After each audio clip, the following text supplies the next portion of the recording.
नमस्कार और स्वागत है आपका अपने चैनल हिंदी कथावाक में। हम यहाँ जीवन के सबसे गूढ़ प्रश्नों का उत्तर हमारे पवित्र ग्रंथों के ज्ञान में खोजते हैं। आज हम चर्चा करेंगे श्रीमद् भगवद गीता के एक ऐसे अध्याय की जिसने मानव इतिहास में भय और विस्मय को एक साथ जगाया। वह है 11वां अध्याय, विश्वरूप दर्शन योग। यह वह क्षण है जब अर्जुन ने अपने प्रिय मित्र और सारथी में कालस्वरूप अनंत ब्रह्मांड को धारण करने वाले परमेश्वर के विराट स्वरूप को देखा था। कुरुक्षेत्र की उस भयानक युद्ध भूमि में दो महाशक्तियां आमने सामने खड़ी थीं। अर्जुन के सामने उनके गुरु, भाई और संबंधी खड़े थे। मोह और विषाद से भरकर अर्जुन ने अपने शस्त्र डाल दिए। तब उनके सखा योगेश्वर श्री कृष्ण ने उन्हें ज्ञान दिया जिसे आज हम भगवद गीता के नाम से जानते हैं। 10 अध्यायों के ज्ञान के बाद अर्जुन को यह तो समझ आ गया था कि कृष्ण कोई साधारण पुरुष नहीं है, लेकिन परमेश्वर का पूर्ण अनंत स्वरूप कैसा है? इस जिज्ञासा में अर्जुन ने श्री कृष्ण से एक प्रार्थना की। उन्होंने कहा, हे प्रभु, यदि आप समझते हैं कि मैं आपके उस अव्यय रूप को देखने में समर्थ हूं तो कृपया मुझे अपने अविनाशी योगेश्वर स्वरूप का दर्शन कराइए। और तब रणभूमि पर वो घटना घटी जिसने इतिहास की दिशा बदल दी। श्री कृष्ण ने अर्जुन को दिव्य दृष्टि प्रदान की। यह दृष्टि साधारण आंखों से नहीं देखी जा सकती। अर्जुन ने जो देखा वह प्रेममय मुरली मनोहर नहीं था। वह था काल, समस्त ब्रह्मांडों को उत्पन्न और नष्ट करने वाली सर्वशक्तिमान सत्ता।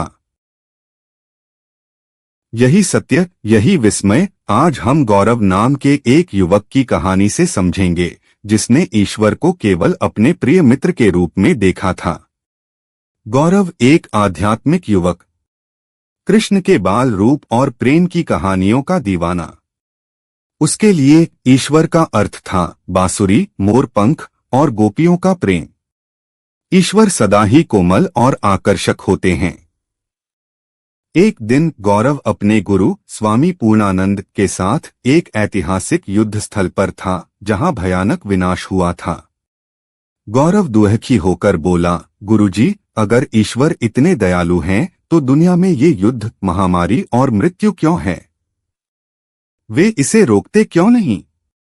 क्या ईश्वर केवल अच्छी चीजों के ही जनक हैं? क्या वे इस विनाश के लिए जिम्मेदार नहीं हैं? गुरु पूर्णानंद ने उसकी ओर देखा और मुस्कुराए। उन्होंने कहा, पुत्र, तुम ईश्वर को केवल एक हिस्से में देखते हो। तुम उनके पूर्ण स्वरूप को नहीं जानते। गुरु ने उसे ध्यान लगाने को कहा और गीता के 11वें अध्याय का सार समझाया। उन्होंने कहा, गौरव, मैं तुम्हें वही ज्ञान की दिव्य दृष्टि देता हूं जो अर्जुन को मिली थी। जैसे ही गौरव ने अपनी आंखें बंद कर गुरु के ज्ञान पर मन केंद्रित किया, उसने एक अकल्पनीय दर्शन किया। उसने देखा कि उसी क्षण, उसी जगह पर लाखों ब्रह्मांडों का जन्म हो रहा है और साथ ही लाखों ब्रह्मांड उसी क्षण मृत्यु को प्राप्त होकर उसी विराट सत्ता में विलीन हो रहे हैं। उसने देखा कि सभी देवता, दानव, ऋषि और संपूर्ण प्राणी एक ही विराट शरीर के भीतर समाये हुए हैं। सबसे भयानक दृश्य था काल, समय का। काल ही उस विराट स्वरूप का मुख था जो हर चीज को निगल रहा था। जिन युद्धों, मृत्यु और विनाश से गौरव शिकायत कर रहा था, वे सब उस अनंत कालचक्र का अनिवार्य हिस्सा थे। गौरव भयभीत होकर कांपने लगा। उसके मन में ईश्वर के लिए जो केवल प्रेम और कोमलता का भाव था, वह अब विस्मय और भय में बदल गया। वह चिल्लाया, गुरुजी, यह कितना भयानक है! यह तो केवल प्रेम नहीं है, यह तो भयानक शक्ति और विनाश है। मैं इस असीम विनाशक को नहीं देख सकता। कृपा करके मुझे वापस मेरे सौम्य, मेरे मित्र का रूप दिखाइए। गुरु पूर्णानंद की वाणी में ज्ञान की दृढ़ता थी। यही सत्य है गौरव।